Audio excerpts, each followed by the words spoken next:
Donc moi, c'est Thibaut Kérivel et je suis aussi maître de conférence à l'UBO.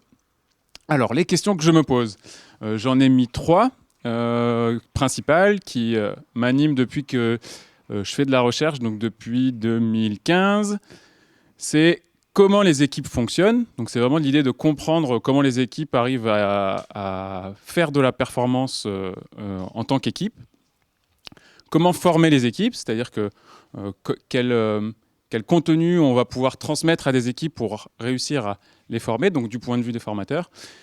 Comment les équipes apprennent, donc c'est-à-dire comment elles vont se transformer dans leur activité, quels processus elles vont mettre en œuvre pour pouvoir apprendre, et quels effets des environnements, les environnements, donc des contextes, ça peut avoir sur ces équipes et du coup sur ces 3 différentes questions.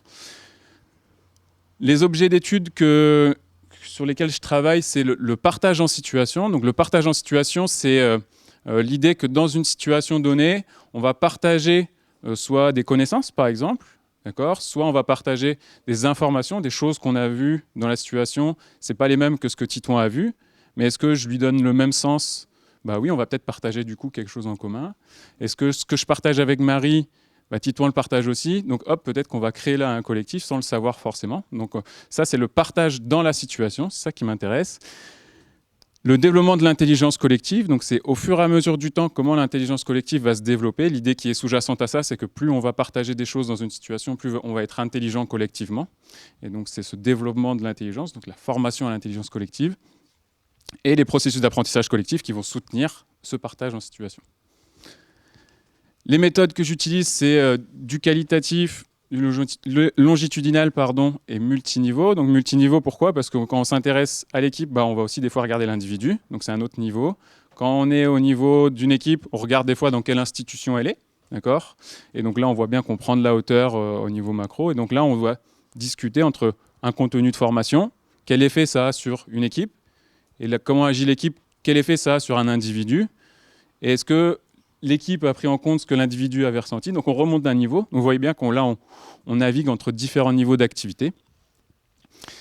Et donc qualitatif et longitudinal, ça amène à faire ce qu'on appelle des méthodologies mixtes. Donc je ne l'ai pas noté là, mais ça fait écho à ce que disait Gwenolé juste avant.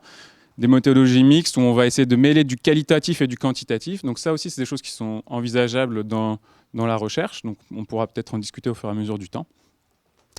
Les terrains que j'ai investigués ou que je compte investir, c'est le sport de haut niveau. J'ai fait ma thèse dans un centre de formation en foot.